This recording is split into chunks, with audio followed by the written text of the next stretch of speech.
what I want to actually start with is something that you've said a few times throughout your own journey, even pre-Poppi, where you say you've done a good job of just saying yes and figuring things out. And I think that is a huge factor in the success you've had in your life. And I'm curious, where do you think that mindset really comes from? And maybe if a woman is listening in today and they're like, Allison, I feel stuck in that unknown and that uncertainty, what would you tell this person listening in? Yeah, I think growing up, I just was in the household of yes, do it. If you want to go play in the mud, do it, figure it out, understand the consequences of what's going to happen after that. But you have to learn that through experiences. And I just think like having that manifesto of just saying yes and then figuring it out can be a really powerful mental state to be in, right? If you're constantly living in this state of no, it's just like, it's hard to be creative. On top of it, I think something that I heard the other day, which was really interesting, is you have to stop doing like living in the world of like the should haves. Like I should have done this, or I should have done that, or I could have done this, I could have done that, versus, yeah, I can do that. And then figuring it out. It's like a power move, and it's like such a better place for you mentally to live in. And then if you don't, you're like, well, at least I tried. I gave it my best effort.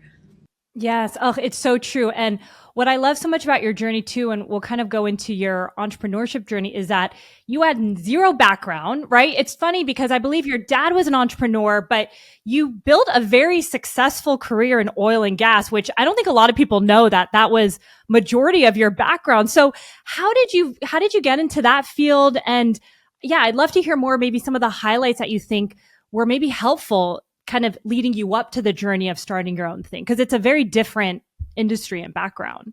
Yeah, and I think it's just the encouragement goes back to my dad. He's like, I'm not going to pay for your college, but I will pay for you to live in Spain for a year. And I think that people discount experience through living. And it's like, oh, I know this because I was educated on XYZ. So even just my college background, I was just always go experience and learn. So how I got into oil and gas was a little bit different of an avenue.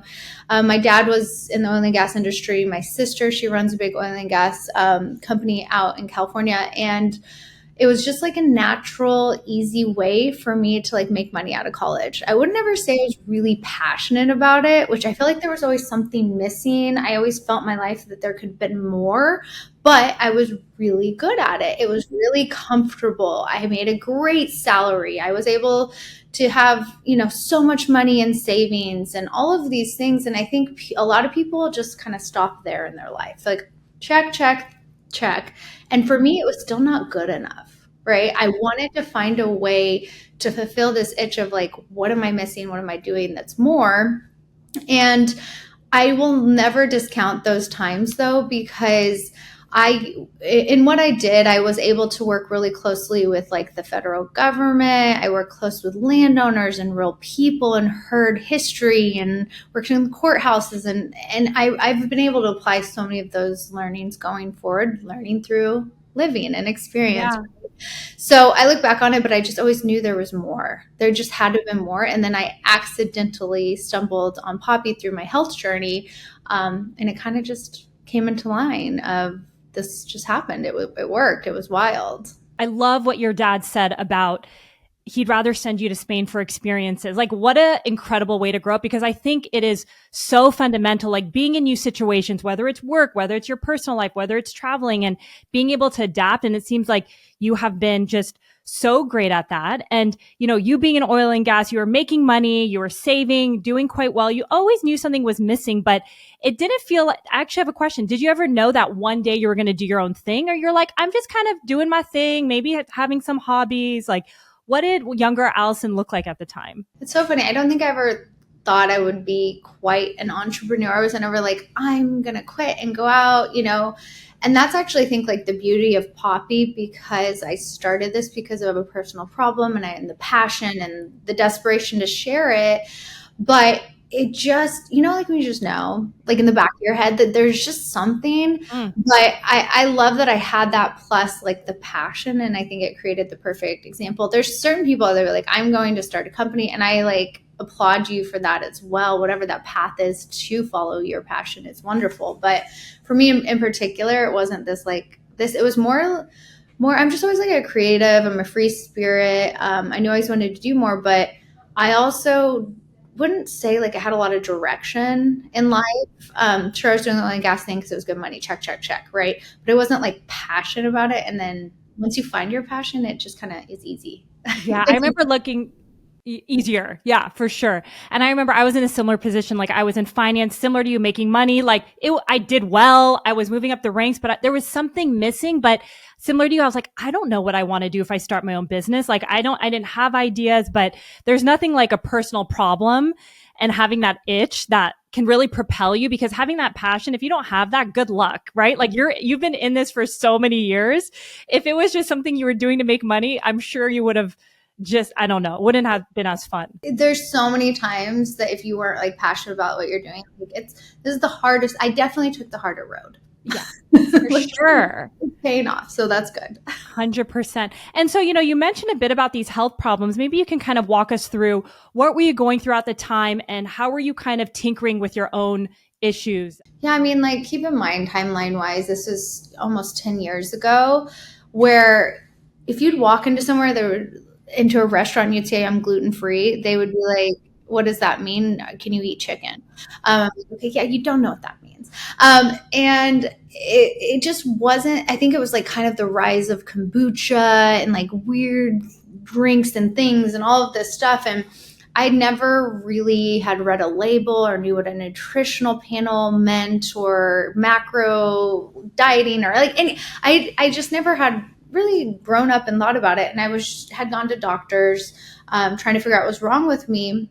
And really what it came down to is fundamentally what you put in your body can affect the way you feel. Preach. And I just went on this like health journey. I became obsessed with products and food and ingredients. And I grew this passion for cooking. And I just felt like I can just do this on my own. So I went through a pretty intense elimination diet for about 6 months. I lost a bunch of weight. I found what worked, what didn't. And I know this journey for everyone is very personal and individual, but I did find a key ingredient through that really affected me. One was going gluten-free and working out. Oh my gosh, hello. And then apple cider vinegar. And I think it just, after drinking it after 2 weeks, it just really affected the way I felt and I just loved it. And I was like, this tastes really bad. No. So I was like, how can I make this taste better? And so through this passion journey and cooking and ingredients, I just went to my kitchen and I created the first version of Poppi. And what was interesting is at the time, I remember my husband, the other founder, Steven, he was like, what are you doing? Nobody wants to drink that. And then I finally got to the point where I was like almost sneaking it to him. And really? he was like, wait, this is good. And he's like, oh, I get it. And he's like a bodybuilder. Like he's like a health freak. He's always been a health freak. So it was really one of those moments that I was like, oh, this is kind of cool. And then I wanted to share with my neighbors and it just kind of just organically came about. That's so funny. I know you're like, if your husband liked it, that means you're onto something, but I love the general passion of you playing around in the kitchen, it really impacting you and just sharing it with friends. Like just starting organically like that is just, I love just how natural that was because it's such a great way to get testing and people's feedback before like spending all this money into it. So you're just, kind of doing it as a hobby. At what point were you and, your husband like, this could be something, like, let's create a product? I'd been on the road for 7 years. We had just gotten married, like doing the oil and gas thing, right? Which is living on the road in hotels, doing all these things, which I think lent to why I wasn't feeling good. Hello. Yeah.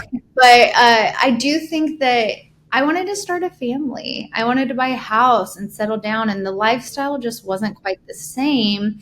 And so I remember sitting at the dinner table. My dad was there. There's always like this through line. He's such like an encourager in my life. And he just said, hey, why don't you sell your hooch? And I was like, is that a business? Is that a thing? Or is that a hobby? It kind of just like stuck with me. At that moment, I didn't like immediately go the next week and do it. But about a month later, we bought a house in Dallas, Texas, and we moved to Dallas. And we were like, I'm in the big new city. We're going to go explore. And in January, I got pregnant with our first, which we were wanting. It wasn't like this, like, oh no. But then I was like, oh no, no, not, oh no, I can't go back on the road. And I am a very hyper person. So I was like, well, maybe I will sell my quote unquote hooch at the farmer's market on the weekends. And after kind of doing that and creating a micro weird kitchen in our living room with vinegar vats, and I'm 3 months pregnant, like what am I doing? We kept selling out week over week, and one of the Whole Foods buyers came by our booth and she was like, this should be in Whole Foods. And that was the first moment that the light bulb went off. Oh, we have something here. That is amazing. I can't tell you, Allison, how many women I've had on this podcast, and I've been doing it for 4 years, where they started their business or had the idea when they were pregnant. It's like, you were like, I don't want to live that life. I don't want to be on the road. Let's think about something. And you have this like motivation versus some people think when you have a baby, like your life just shifts and ends. And it's like, actually your life started and continued to flourish amongst your 3 children, which we'll talk about, which is amazing. So I just absolutely love that motivation. And I think you started, at that time, the business, what was it, with like 15,000? Not too much. Yeah, it was like absolutely nothing. We basically, we put in some money, maxed out our credit cards. I went to my sister, she gave us a loan. So all in between friends and family, and my dad gave us money. It was like 90,000 at that moment where we were like, okay, let's like legit do this. We opened our own manufacturing facility. We got into Whole Foods. Sales were growing great. We did like 500,000 in revenue. And we were like, the natural step is to go on Shark Tank, which was, I think, like a year-ish later. So I'd had my baby. He had turned, I think, 1, and I immediately got pregnant with our second. And that literally was when we were like, Shark Tank. So I do think there's a connection to like me having babies and like ideas, but totally. Oh my gosh. So interesting. And, going back to those early days, you were doing these on the weekends at the farmer's market, doing well. This Whole Foods buyer gets, tells you guys there's nothing like this out there. When were you telling your husband, all right, I'm going to quit and go all in? Because like you said, you just bought a house, you have a mortgage, you have your baby coming. Like that's quite a bit of a risk. So what did that timeline look for you, leaving your job? The second she said it and walked away, I said, we're quitting our job. Like it was like 30 seconds. And he called me crazy in the way of like, with a smile on his face of like, this is why I love you. You know what I mean? Amazing. Like so supportive. But he also, is the finance guy and is paying the mortgage and thinking, oh no, how do we support this? And he worked, I think back to those days and the work he put in because of, I had to be home with the baby, or, there's multiple deliveries I had to do with the baby strapped to me or sleeping, in a backpack on my back or whatever it was. My husband really like stepped up. He got a second job. We got to the point where, on like, are we going to lose the house? Like type of stuff like that. Early entrepreneurial, like, we went from a great career, buying a house, living our dream to, are we going to lose our car and our house? Like but at no point did I lose the thought of like, this is something special. At no point was like, we are going to quit. And it just, it's so funny. He told me a story the other day. We were at the point where we were about to lose the house. We hadn't paid our mortgage in 2 months. And he was like going to go to me and be like, hey, I think we need to put the house up for sale, whatever. And he said he was walking to it. He went to go check the mail, came back, opened a check, and we had gotten our tax return that covered our mortgage. And it got us through 1 more month to get us onto Shark Tank to like change our lives. So I always think like sometimes stuff just happens. And he didn't tell me that till like a month ago. And I was like, oh my gosh. No way. Yeah. So things just in the universe just, if are meant to be, will find a way, Yeah. And I think there's something beautiful about being in the situation where you're like, I have to make it work. It's not for everyone. Don't get me wrong, because it's a lot of pressure. But when you're like, this is it, you will figure out whatever it takes. Like with your baby, you said strapped in you, as like a newborn. I mean, that is incredible. With like passion, there is no stopping you guys. So I love the enthusiasm and the partnership that you and your husband have to do that. So, okay, you guys did 500K, you're in Whole Foods, you're like, we're on to something, Shark Tank, everyone is like, that's the dream to be on. And from my understanding, that wasn't like the easiest road to go on, but you were pretty determined. So tell me, how did that entire process work out for you? Because you really needed the money, right, at the time? Yeah, anybody that knows me knows if I have a goal in mind, I will go around you to succeed at that goal. So when it came to Shark Tank, for me, I think that any entrepreneur at that stage in their life, they look at that as such an opportunity for, partnership, leadership, money, opening of doors, rather than, I always say, yeah, we had some other people that were interested in investing in us early on, but I was such a fan of the show that I was like, they always say on there, like, don't take stupid money. Um, and so for me, it was just like, this was the goal, like we had to, and it just was a 6 month process. We did it like, I don't think what you're supposed to do. You're supposed to, I think you can apply online. We went to an open casting call and we were in line with 800 plus people, and it was just wild, pitching our little hearts out. But I'm so glad we did that, because we just found a way. We did it. We went to that. Like, we just didn't know. We were just like, we are going to make this successful. Mm-hmm. So, spoiler alert, we did get a deal on Shark Tank. But I will say, we got to the point, got onto the show, and still, I mean, if you're on the show, they don't tell you who your sharks are. You don't know anything about it. All the rumors they tell you, they take equity of your company. They don't do any of that. It changed my life. The producers were wonderful. The show was wonderful.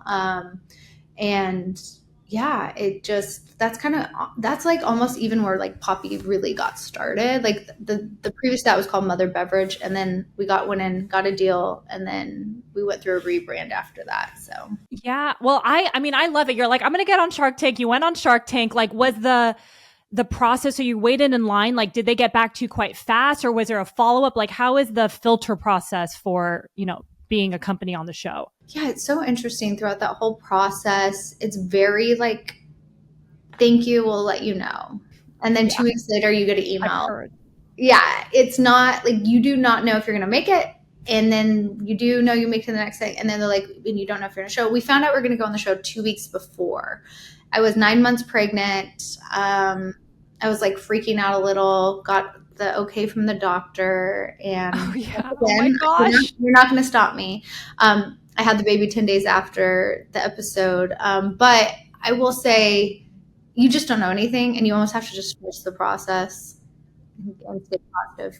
Yeah. And I've had a few women on the podcast who've been on Shark Tank, and they're like, man, like, it helped me prep for the entire business. Like, even if I wasn't on it, it was a good exercise, but it's like, it felt like it was a full-time job. So in your situation, you're 8, 9 months pregnant, you get a call 2 weeks before. Like, were you prepping before, or were you pretty confident that you were just going to kind of show up and just be who you are?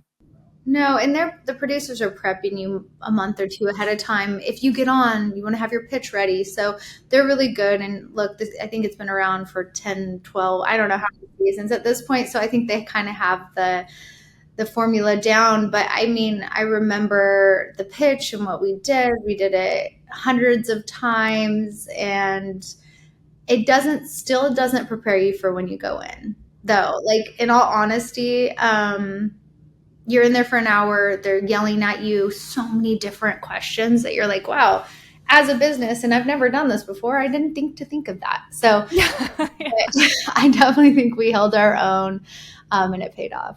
I love it. I've heard that, like, people, like, they're just asking questions on top of each other. They're like, that was just like something else to manage. Like, even outside of answering them, that was just a different experience. I've heard that. That's so funny. You mentioned, you get on there, you get a deal, and you just said, you did a complete rebrand.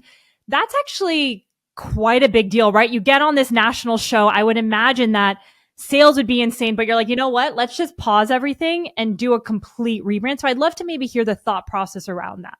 Yeah, I think up until that point, we were more concerned in that startup mode of getting the product made and selling it to the consumer. We had never really put into the thought process of building a brand.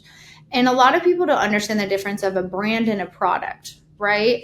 And so this really gave us the opportunity to take a little bit of a break. We took 9 months and we stepped back, we pulled back in distribution, and really looked at like, what do we have here?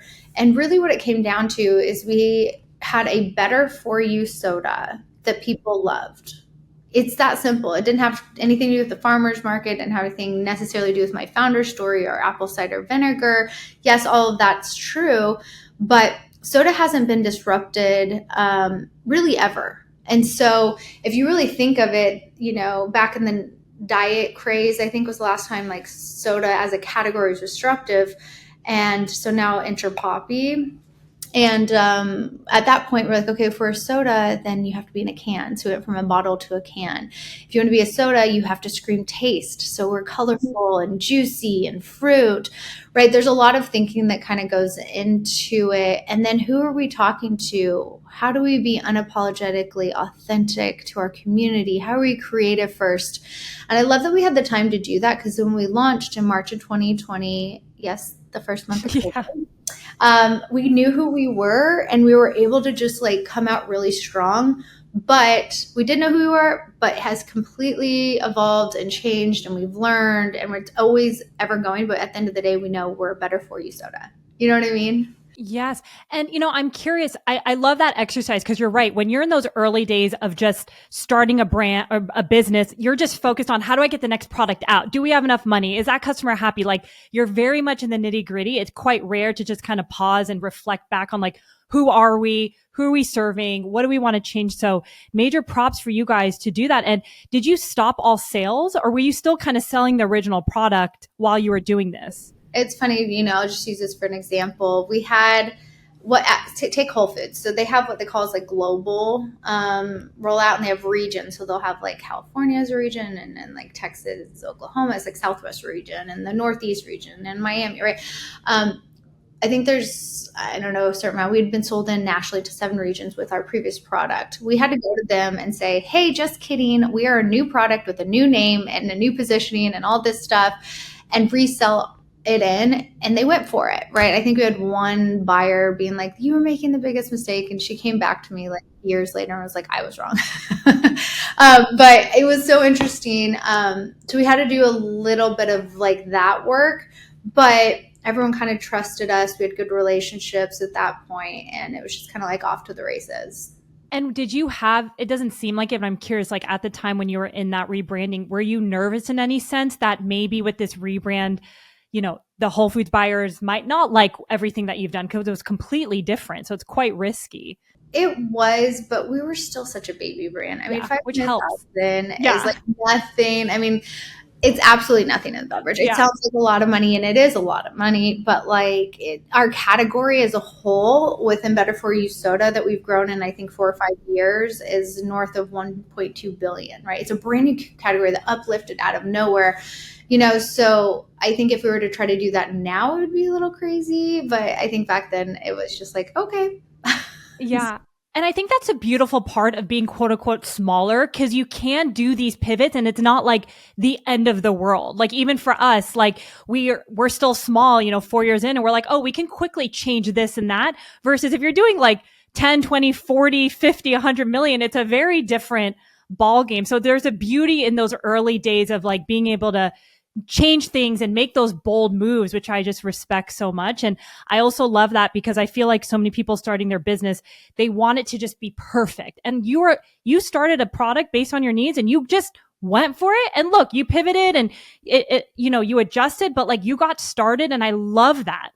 Like even in my business, we've changed so many times. So just sharing that, because people always wait for that perfect product, the perfect time. It's so hard. That's a piece of advice that I always give to other entrepreneurs that I hear really early on, because when you're at the early days, it's really you, right? It's like your personal opinions. It's you as a scrappy team. You're touching so many aspects of the business that you kind of shut out like other really good ideas or insights that could help your business grow. And an interesting one at the beginning, when we first started, we were 0 sugar.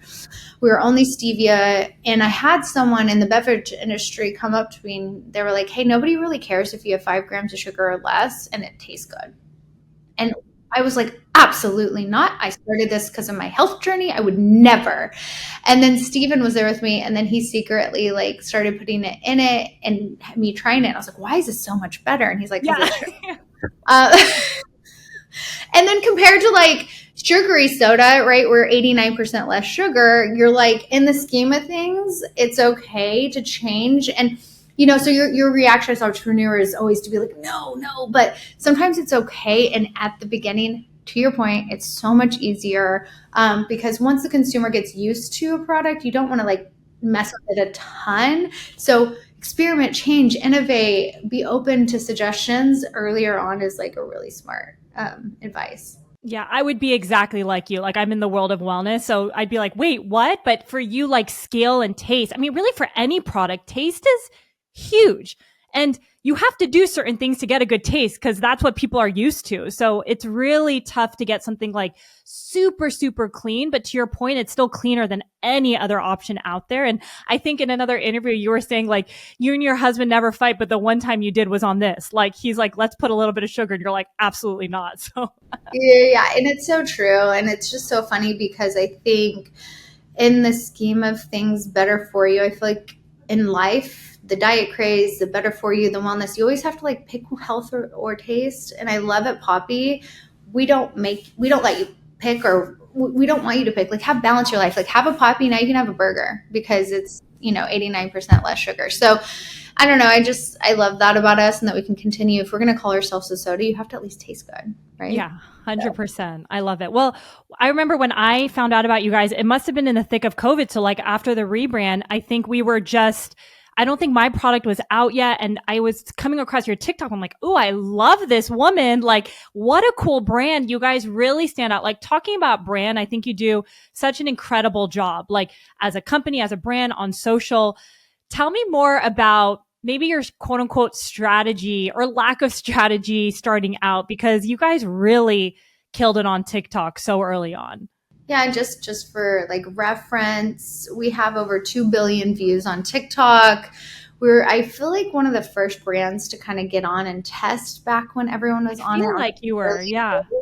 And it was because I always just thought it was this wild, wild west. Look at all these new consumers on here and we can talk to and relate to. And I just knew in my heart it was just something different. And I'm always like next shiny object, unfortunately, as an entrepreneur, you're always like, what's the next big thing? And so for me, it was like, oh, task, I'm going to figure out a way for us to be successful on TikTok. And we, even that's kind of like the culture at Poppi, this creative, disruptive. So the team was really excited and we just started testing. And early on, man, I tried everything. I tried recipes, I danced, Yeah. I talked to the camera, I did everything. But then really what was breakthrough for us is just being myself, telling the story, being authentic.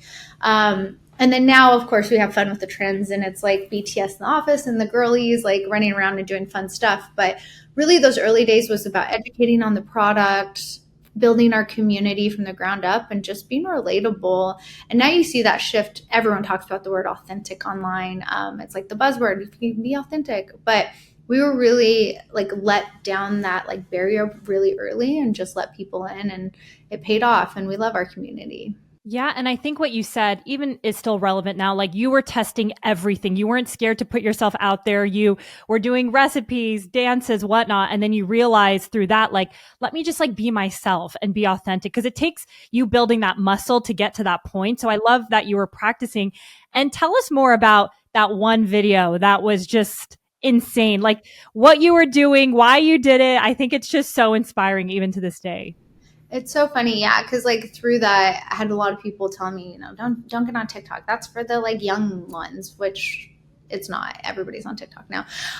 But I remember really just sitting down one night and 3 minutes or less, I told why I started Poppi, my Shark Tank journey. I was 9 months pregnant, and we posted it. And I went to bed, and I woke up the next morning. We did like 100 grand while I was sleeping on Wow. Amazon, and the grocery store shelves were cleared. And I remember getting calls. I think it was a Friday night we posted it. Saturday, everyone was freaking out, calling like, why is our Amazon, like, what is happening? And I was like, I think it's my viral TikTok. And it only had 1 million views, and then it would close it, and then it would be 2 million views, and it closed, it was 3 million views. And now that video, I think it has 160 million views, or it's like absolutely like wild, and it still like goes viral all the time. But it opened up our media team into thinking like, oh, maybe there's something to this platform. And then all the gears shifted to like, how can we create more content like this? How can we create a paid organic ecosystem on TikTok, and just like really leaned in. And it really, I think it became part of our DNA at Poppi, right? We're a digital, cultural, social first company. So a lot of the campaigns and the things that we do are always through that cultural, social lens first versus, big high gloss media. You know what I mean? Yeah. And, you mentioned this was one of my questions, like you went pretty viral early on into TikTok when it was a wild, wild west. But have you seen that still kind of work for you guys as TikTok is like a little bit more mature? You said that video still goes viral. Yes. No, I mean, it's such an amazing avenue. And what I love about it is just meeting the consumer it is. So any message we want to get across, what I love about it is Instagram's kind of like your website, right? People go there and they probably scroll down your feed. On TikTok, no one's really scrolling down to see what we posted a week ago. So I can talk about a Prime Day deal. I can talk about a recipe. We can have the girlies doing a fun trend. I can sit down and be like, this is why I love this flavor.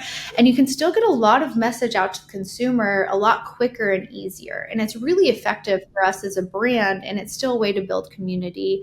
We still work with a ton of creators on the platform. My favorite thing about the platform is just real people making content about Poppi that we get to work with. So we work with a ton of people that aren't influencers, but it's great content. So we reach out and pay them and put paid behind it. So it's still such a powerful platform. And I know there's a lot of like controversy around it right now. We'll see what happens and what plays out. But is what I do know at Poppi is we're just so good at pivoting, and we will meet culture where it is no matter what.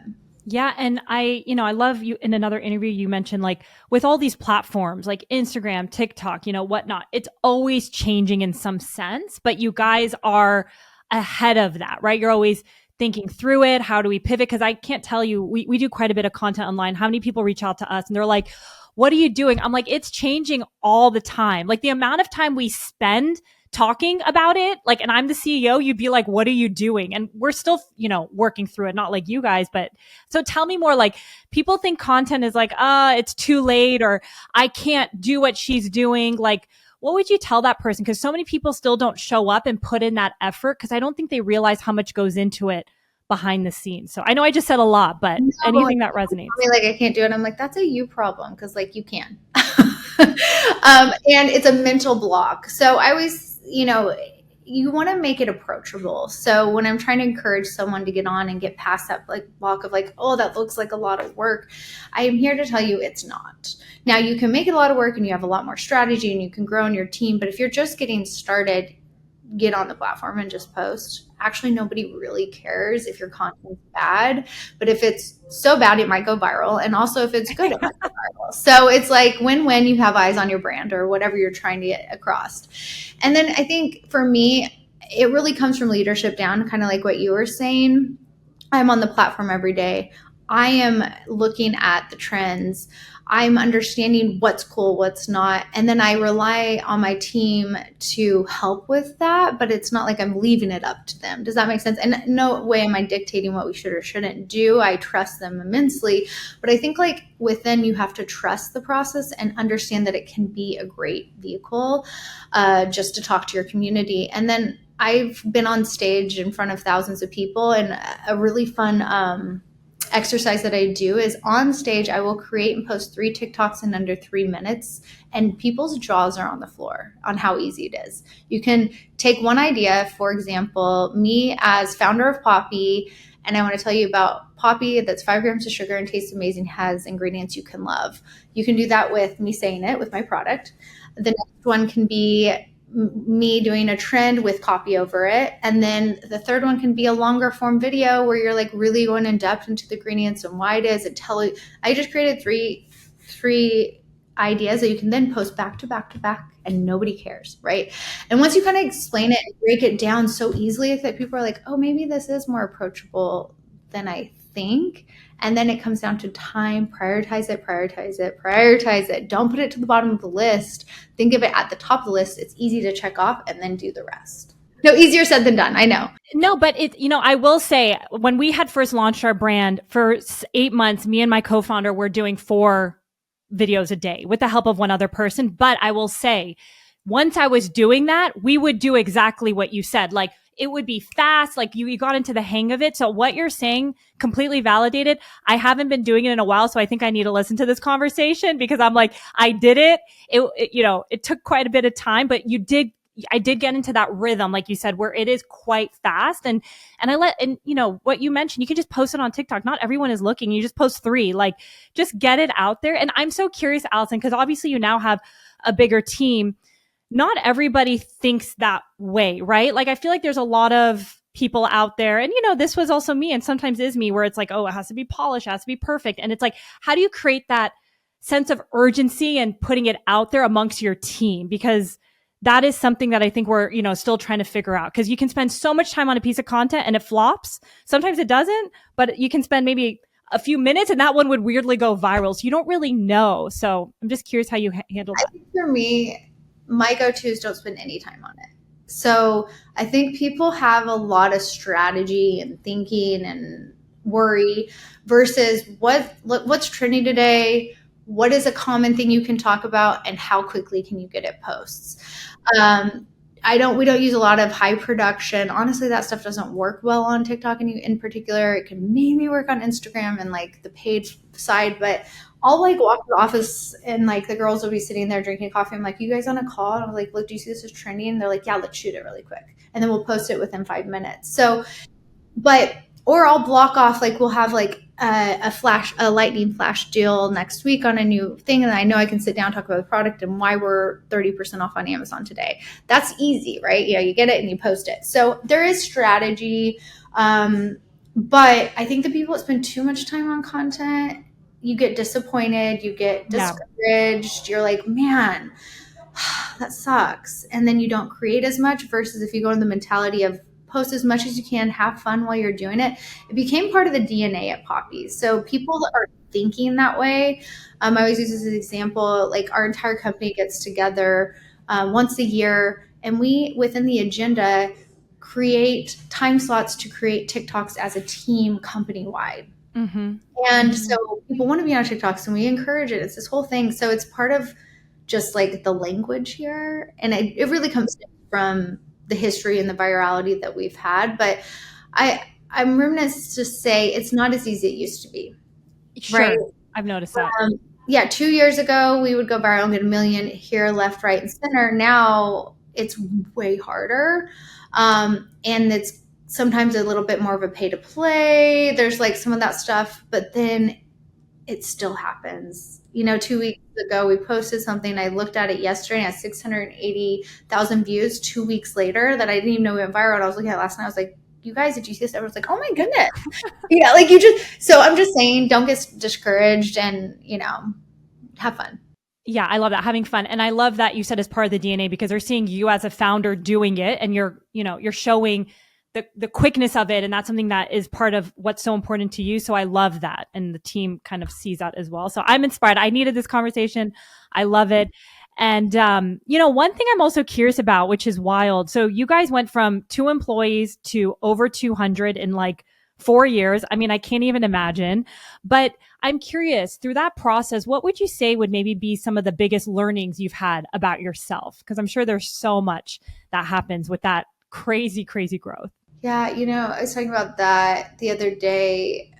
I used to just do everything, right? From the deliveries with the baby strapped to me to we had our own manufacturing facility, literally putting the liquid into the cans. Like we've done it all. Personally, I've packed out a truck, right? I've been marketing, I make TikToks. I think the hardest thing as entrepreneurs is to let go and allow people to do things better than you. And that's been the biggest lesson for me. And not only did I have to learn that lesson, I had to learn it probably 50 times faster than most other entrepreneurs because of our growth. We're the fastest growing beverage in the history of beverage. We are the only beverage of this size that's been female founded. It's just been like a lot of first for a lot of people. So our CEO, he's been in the industry for 20 years, and he's even like, I had to throw my playbook out the window because what worked in my past isn't working here because you guys are growing so fast. So I think like learning to go through that, like letting people help, hiring people that are better than you, and like burying that ego of like, I want the credit, has been a really interesting learning process for me that There's been lots of tears, there's been lots of laughs, and there's been lots of, coaching and collaboration and all of those things. And I think a lot of entrepreneurs don't talk about that side of the growth because you think you have to be strong. And then another piece of it, entrepreneurs also think they have to be CEO. And I think that's another conversation people don't talk about is I do not want to be CEO. Like that is not glamorous being the CEO. Like it's not as glamorous as people think. So find your strength, and it's okay, if you're not CEO. And I'm just saying it's okay if you're not CEO as an entrepreneur. I'm a creative. I'm a visionary. I'm a inspirer, right? That's my strength and what's done really well for Poppi. And for a while, I used to think, no, I need to be the one making that decision. And to let that go was really big personal growth for me. And when did you get to that point? Because you said like you were essentially the CEO, right? You were doing everything early on. So when were you like, all right, this is not the role? Because, even at that high levels, like growth that you've had, it's so many operations. It's so administrative. Like even we're so small and I'm like in the weeds so much. So it's not this glamorous job that, people might think. So I love that you knew that so early on. But when did you realize like, all right, I'm going to take a different kind of a role and I'm okay with that? How early did you feel that? It's been ever evolving. So early on, we decided to bring in like a CEO. And honestly, like I didn't get along with him at first. Like I almost quit. He almost quit. It was like, oh my gosh, this person doesn't get me. But you know what it was is he did things that I wasn't good at and we didn't understand each other. So once we worked through that, we spent a lot of I think like people underestimate one-on-one time and spending time with people. In this world of virtual and Zooms, so much can be healed through just going and getting a glass of wine or getting a coffee or having a lunch, even when you hate the person that you're going with. Right. And so we did a lot of that and we talked and we both committed to getting better every day and building this relationship because in my core, I knew is what we needed. Right. And now we're vacationing together and spending New Year's. Wow. And it's like one of those things that I think if you can really trust and understand someone that's different, but it has to go both sides. Like I can't just be like, oh, everything, you're amazing. And then him still not feel that way about me. So it was pretty early on in the, I would say like 2 years in. And then right after that, for another year, I ran like our marketing. We got to the point where we were like, we might want to buy a Super Bowl ad. I've never bought a Super Bowl ad, nor do I want to or know how to, or like, what do I do after that or build a plan or a 3. And so I was like, I think I might be a little bit, above my head. We probably need to bring in someone that has done that better. And that process was, traumatic-y to my ego, but not as maybe traumatic as letting go. And now it's just, we found a way at Poppi to do things differently. And we found a way to support what I'm good at and what my husband, he runs like our ops and innovation and what he's good at. And I think it just comes to like personal growth and being a good leader and having good leaders around you.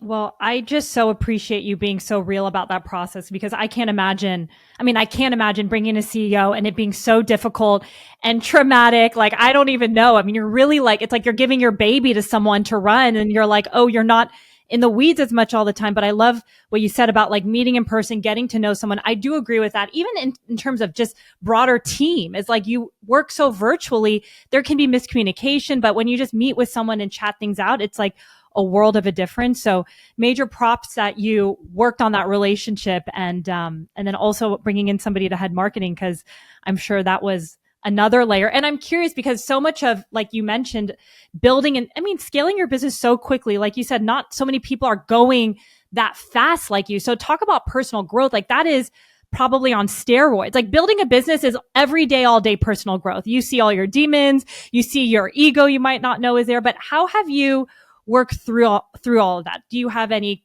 executive coaches, therapists, or just certain communities? Like how have you worked through that? For greater or worse, me and my husband being in this together has been really helpful. We have to like remind ourselves like, oh, we're married sometimes. Like, let's not talk about Poppi tonight at dinner. So having that confidence of seeing those highs and lows, my best friend in life, my partner, my ride or die has been, I think, really great. A lot of people are like, oh, I could never, and I'm like, I could never not. And then I do have an executive coach, right? And she's amazing. And we do 360s, just for example, I do one-on-ones with her. I'll do two-on-ones with our CMO to make sure we're collaborating twice a month. We did a whole team direct report one last week just to see how everyone is and a check-in. I think a lot of times when you're growing really quick as a business, people forget to develop leadership, team, and stop and just say like, hey, how you doing? That can go really far. And it's like, usually it's really hard to be like, oh, this is so annoying. This is on my calendar. But then afterwards you're like, wow, I really needed that. And I think like people probably feel that I'm here for therapy. I've never done like a lot of therapy, but I think it's probably a similar like, oh, I don't want to go do that or talk about it. Then afterwards you're like, wow, that was really great. So I think whatever that releases, and it's always just such a personal journey for each people. But if you continue to grind and not do those type of things, people get burned out really quick, including myself. And I've been there. I've been burnt out times where I'm just like, I need to step away and do all those things. But I find when I have that aspect of my life, I stay very passionate and way more energized and more engaged and just stay on top of it.